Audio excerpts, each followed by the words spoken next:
যুবশক্তি প্রকল্পের টাকা পাওয়ার জন্য নাকি আপনাদেরকে এমপ্লয়মেন্ট এক্সচেঞ্জের কার্ড বানাতে হবে, এই বিষয়টা আপনারা অনেক জায়গায় শুনতে পাচ্ছেন।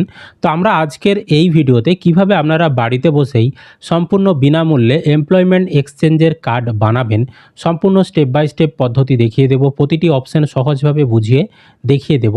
তো অবশ্যই ভিডিওটি বেশি বেশি করে শেয়ার করে দিন, সকলেই যাতে খবরটি জানতে পারে।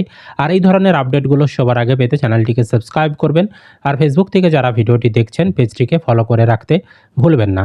আরেকটা বিষয়, যুবশক্তি প্রকল্পের টাকা পাওয়ার জন্য এমপ্লয়মেন্ট এক্সচেঞ্জের কার্ড লাগবে কি লাগবে না এ নিয়ে কিন্তু এখনও সরকারি বিজ্ঞপ্তি দেয়নি।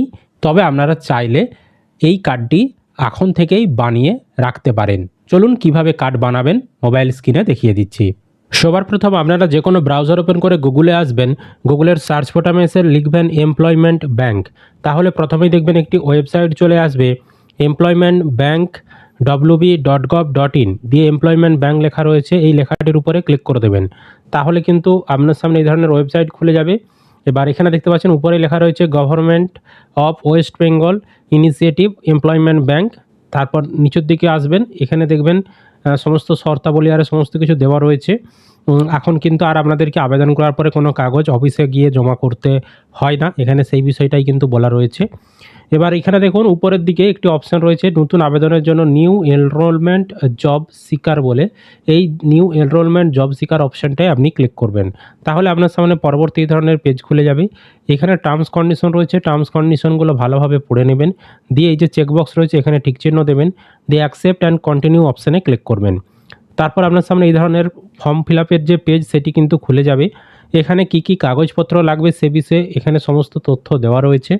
এবার নিচে দেখুন আবেদন করার জন্য এই যে কম্পালসারি ফিল্ড দিয়ে স্টার চিহ্ন দেওয়া রয়েছে, অর্থাৎ যেগুলো লাল রঙের স্টার চিহ্ন দেওয়া রয়েছে যে ঘরগুলো নেই, সেই ঘরগুলো আপনাদেরকে অবশ্যই পূরণ করতে হবে। বাকি ঘরগুলো আপনি না পূরণ করলেও চলবে, কিন্তু ওই স্টার চিহ্ন দেওয়া ঘরগুলো পূরণ করতেই হবে। তো এখানে নামে আপনার নামটি এই প্রথম ঘরটিতে লিখে দেবেন। তারপর আপনার বাবা অথবা মায়ের নাম এই ঘরটিতে লিখে দেবেন। তারপর এখানে আপনার স্বামী বা স্ত্রীর নাম লিখে দেবেন, যদি বিয়ে হয়ে গিয়ে থাকে তবেই স্বামী স্ত্রীর নাম লিখবেন, নইলে লেখার দরকার নেই। তারপর লিঙ্গ, এখান থেকে মেল না ফিমেল যেটি হবেন সেটি সিলেক্ট করবেন। তারপর কাস্ট, এখান থেকে আপনার যে কাস্ট হবে সেটি আপনি এখান থেকে সিলেক্ট করবেন। তারপর ধর্ম রিলিজিয়ন, এখান থেকে আপনার যে ধর্ম হবে সেটি আপনি সিলেক্ট করবেন। সমস্ত কিছু লিস্টে দেওয়া রয়েছে, এখান থেকে সিলেক্ট করলেই হবে। তারপর বৈবাহিক অবস্থা, আপনি বিবাহিত না অবিবাহিত এখানে সমস্ত তথ্য দেওয়া রয়েছে, এখান থেকে আপনি পূরণ করবেন। তারপর আপনার জন্ম তারিখ কত, ডেট অফ বার্থ, এখানে আপনার ডেট মান্থ এবং ইয়ার এখান থেকে আপনি সিলেক্ট করবেন। তারপর প্রতিবন্ধী চ্যালেঞ্জ, অর্থাৎ আপনি প্রতিবন্ধী কিনা, যদি প্রতিবন্ধী হন ইয়েস, নইলে নোতে সিলেক্ট করবেন। তারপর আপনি যদি প্রাক্তন সৈনিক হয়ে থাকেন এক্স সার্ভিসম্যান তাহলে ইয়েস করবেন, নইলে নো অপশানে ক্লিক করবেন। তারপর ডান দিকে কন্ট্যাক্ট ইনফরমেশন, এখানে আপনার পোস্টাল ঠিকানা মানে পোস্টাল যে ঠিকানা সেটি এখানে লিখবেন। তারপর রাজ্য ওয়েস্ট বেঙ্গল থাকবেই। ডিস্ট্রিক্ট, এখান থেকে আপনার যে জেলা হবে এখানে সমস্ত জেলার নাম দেওয়া রয়েছে, এখান থেকে আপনি আপনার যে জেলা হবে সেই জেলাটা আপনি এখানে সিলেক্ট করবেন। তারপর এখানে জেলা যখনই সিলেক্ট করবেন এই জেলার আন্ডারে যে সাব ডিভিশন রয়েছে সেই সাব ডিভিশনের নামগুলো এখানে চলে আসবে, এখান থেকে আপনি সাব ডিভিশন সিলেক্ট করবেন। তারপর এখানে ব্লক বা মিউনিসিপ্যালিটি, এখান থেকে আপনার ব্লকের নাম বা পৌরসভার নাম সিলেক্ট করবেন। পিনকোড এখানে আপনি বসিয়ে দেবেন। তারপর এক্সচেঞ্জ পিন, এখানে ক্লিক করে আপনার যে এমপ্লয়মেন্ট এক্সচেঞ্জ আপনার জেলায় যেখানে যেখানে রয়েছে, আপনার কাছাকাছি যে এমপ্লয়মেন্ট এক্সচেঞ্জ অফিসটি রয়েছে তো সেটি আপনি এখান থেকে সিলেক্ট করবেন। তারপর আপনার যে মোবাইল নাম্বার সেটি এখানে বসাবেন। আর ইমেল আইডি যদি দিতে চান আপনি দিতে পারেন, বাধ্যবাধকতা নেই, যেহেতু লাল রঙের স্টার চিহ্ন দেওয়া নেই। আধার কার্ডের নাম্বার এই ঘরে আপনি বসিয়ে দেবেন। তারপর এডুকেশনাল ডিটেলস, শিক্ষাগত যোগ্যতা, এই জায়গাটায় আপনি এতদূর পর্যন্ত মানে এতদিন পর্যন্ত যা যা পরীক্ষায় পাস করেছেন, যা যা পড়াশোনা করেছেন সেই সমস্ত তথ্য দিবেন। ধরুন মাধ্যমিক, তারপর উচ্চ মাধ্যমিক, তারপর গ্র্যাজুয়েশন, পরপর আপনি সেই সমস্ত কোর্সগুলো অ্যাড করতে পারবেন।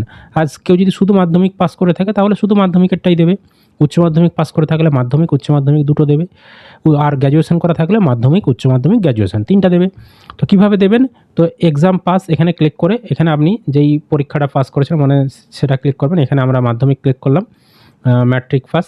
তারপর যেই বোর্ড থেকে করেছেন বোর্ডটা সিলেক্ট করবেন, কত সালে করেছেন সেটা এখানে লিখবেন আপনি। তারপর এখানে কত % নাম্বার পেয়েছেন সেটা লিখবেন, দিয়ে এখানে অ্যাড নিউ, এই অ্যাড নিউ অপশানে ক্লিক করবেন। তাহলেই কিন্তু আবারও একটি শিক্ষাগত যোগ্যতার ঘর খুলে যাবে। একইভাবে সেখানে আপনি উচ্চ মাধ্যমিক দিলেন, তারপর আবার অ্যাড নিউ করলে আবার একটি ঘর খুলে যাবে, সেখানে আপনি গ্র্যাজুয়েশন দেবেন। এইভাবে কিন্তু সমস্ত শিক্ষাগত যোগ্যতাগুলো পরপর আপনি অ্যাড করতে পারবেন। দেখুন আমরা এখানে মাধ্যমিক দিয়েছি, কোন বোর্ড থেকে দিয়েছি, আর এই যেখানে সাবজেক্ট ট্রেডের অপশান আসছে, তো মাধ্যমিকের কিছু সাবজেক্ট ট্রেড বলে কিছু হয় না, তো এইখানে অনেকগুলি অপশান রয়েছে। তো যে সকল কোর্সের সাবজেক্ট ট্রেড রয়েছে আপনি সেই সকল সাবজেক্টের ক্ষেত্রে আপনি ক্লিক করবেন, তবে মাধ্যমিকের ক্ষেত্রে হয় না। আর এখানে লাল রঙের স্টার চিহ্ন দেওয়া নেই, সুতরাং এই সাবজেক্ট ট্রেড এটা আপনি মাধ্যমিকের ক্ষেত্রে না দিলেও হবে। আর এই যে আরেকটা যেটা রয়েছে স্পেশালাইজেশন, এখানেও কোনো কিছু দেওয়ার দরকার নেই।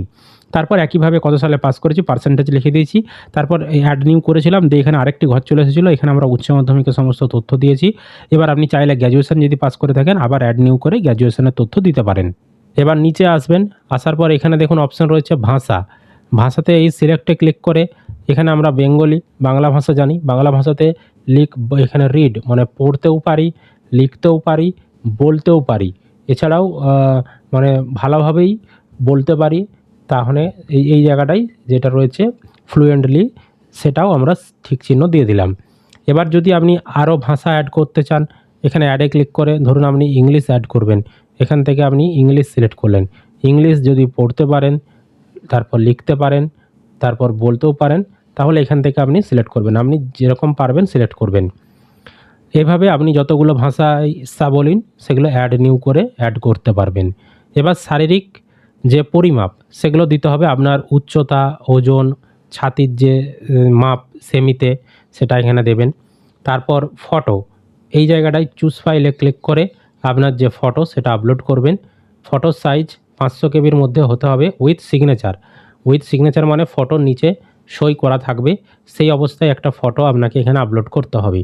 আর সিভিটা এখানে আপনাকে ডক্স ফাইলে 200 কেবির মধ্যে আপনাকে একটা আপনার বায়োডাটা বানিয়ে সেটা এখানে আপলোড করতে হবে ডকুমেন্ট। তারপর কাজের অভিজ্ঞতার তথ্য, আপনার যদি কোনো কাজের অভিজ্ঞতা থেকে থাকে সেই তথ্য আপনি দিতে পারেন। যদি কাজের অভিজ্ঞতা না থাকে তাহলে এই ঘরগুলো পূরণ করতে হবে না। কাজের অভিজ্ঞতার তথ্যে কী দেবেন, এখানে এমপ্লয়ার নেম, এখানে নাম দেবেন। তারপর পোস্ট হেল্ড মানে কোন পোস্টে আপনি আপনার অভিজ্ঞতা রয়েছে, কাজ করেছেন সেটা দেবেন। কত বছরের এক্সপিরিয়েন্স রয়েছে সেটা আপনি দেবেন। স্যালারি কত টাকা আপনি পেতেন সেটা দেবেন। তারপর সেক্টর, কোন সেক্টরে আপনার কাজের অভিজ্ঞতা রয়েছে, এখানে নানান সেক্টর রয়েছে, এখান থেকে আপনি সেক্টর সিলেক্ট করবেন।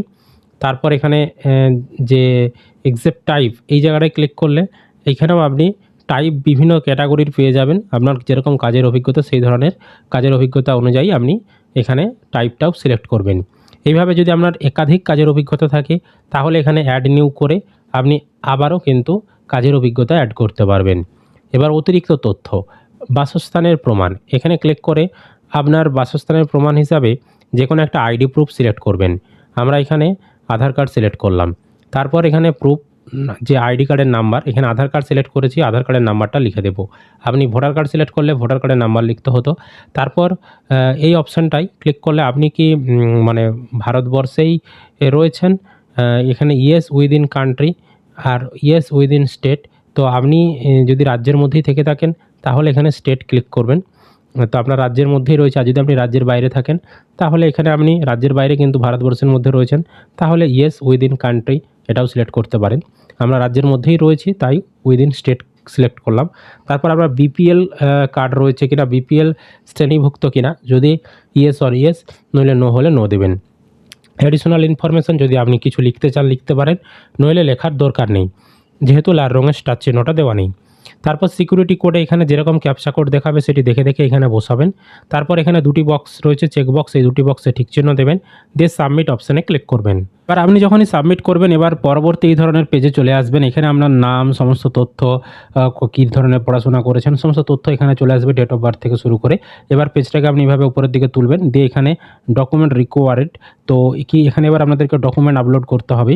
তো এখানে নাম, ডেট অফ বার্থের প্রমাণ হিসাবে এখানে ডকুমেন্ট চেয়েছে আপনার মাধ্যমিকের অ্যাডমিট কার্ড অথবা মাধ্যমিকের সার্টিফিকেট অথবা ট্রান্সফার সার্টিফিকেট অথবা বার্থ সার্টিফিকেট, এর মধ্যে থেকে যে কোনো একটা ডকুমেন্ট আপনাকে এখানে এই যে চুজ ফাইলে ক্লিক করে আপলোড করতে হবে।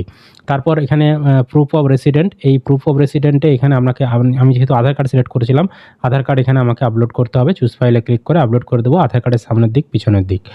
এখানে আপলোড করার পর নিচে এই যে আপলোড অপশানটা রয়েছে এখানে ক্লিক করতে হবে, তবেই কিন্তু আপলোডটা হবে। এবার এখানে আমরা মাধ্যমিকের এবং উচ্চ মাধ্যমিকের যে আমাদের যে পাস সার্টিফিকেটগুলো রয়েছে সেই পাস সার্টিফিকেটগুলো আমরা এখানে আপলোড করে দেবো। চুজ ফাইলে ক্লিক করে এখানে আপলোড অপশানে ক্লিক করে দেবো, তাহলেই কিন্তু আপলোড হয়ে যাবে। তো আমরা যেহেতু দুটো শিক্ষাগত যোগ্যতা দিয়েছি, মাধ্যমিক উচ্চ মাধ্যমিক, তো মাধ্যমিক উচ্চ মাধ্যমিকেরই শুধুমাত্র এখানে আমরা সার্টিফিকেটগুলো আপলোড করে দেবো। তারপর নিচের দিকে আসবেন, দিয়ে এখানে সাবমিট অপশানে ক্লিক করতে হবে। তো আমরা যখনই সাবমিট করে দিয়েছি এরকম দেখিয়ে দেবে thank you for enrolment in employment bank, দিয়ে আপনার টেম্পোরারি এনরোলমেন্ট নাম্বার সেটি দেখিয়ে দেবে। তো এটা টেম্পোরারি প্রথমে থাকবে, তারপর আপনার আবেদন ভেরিফিকেশন করার পর অ্যাপ্রুভড হয়ে গেলে পার্মানেন্ট টেম্পোরারি নাম্বার আপনাকে কিন্তু এসএমএসের মাধ্যমে পাঠিয়ে দেওয়া হবে। কবে এনরোলমেন্ট করেছেন, নাম, ঠিকানা সমস্ত কিছু এখানে দেখিয়ে দিচ্ছে। তারপর নিচে দেখুন এখানে প্রিন্ট পেজের অপশান রয়েছে, এখানে আপনি ক্লিক করে আপনি যে আবেদন করেছেন তার একটা প্রমাণ হিসাবে আপনি রেখে দিতে পারেন। এবার এখানে দেখুন একটা জিনিস বলা রয়েছে নোটে, you will receive the user name and password only after verification of your enrolment by employment exchange. অর্থাৎ আপনার আবেদনটা ভেরিফিকেশন করে যাচাই করার পর আপনাকে কিন্তু আপনার ইউজার আইডি, পাসওয়ার্ড সেগুলো সমস্ত কিছু এসএমএসের মাধ্যমে জানিয়ে দেওয়া হবে। অর্থাৎ আপনার আবেদনটা অ্যাপ্রুভড হলো কিনা সেটা এসএমএসের মাধ্যমে পরবর্তী সময়ে জানিয়ে দেওয়া হবে। কোনো রকম কাগজ নিয়ে এমপ্লয়মেন্ট এক্সচেঞ্জে জমা করতে যাওয়ার দরকার নেই, সমস্ত কিছুটাই অনলাইনে কিন্তু হয়ে যাবে। এইভাবে কিন্তু আপনারা খুব সহজেই এমপ্লয়মেন্ট এক্সচেঞ্জ কার্ডের জন্য অনলাইনে আবেদন করতে পারবেন সম্পূর্ণ বিনামূল্যে বাড়িতে বসেই। তো ভিডিওটি বেশি বেশি করে শেয়ার করে দিন, সকলেই যাতে খবরটি জানতে পারে। আর এই ধরনের আপডেটগুলো পাওয়ার জন্য চ্যানেলটিকে সাবস্ক্রাইব করবেন। ফেসবুক থেকে যারা ভিডিওটি দেখছেন পেজটিকে ফলো করে রাখতে ভুলবেন না।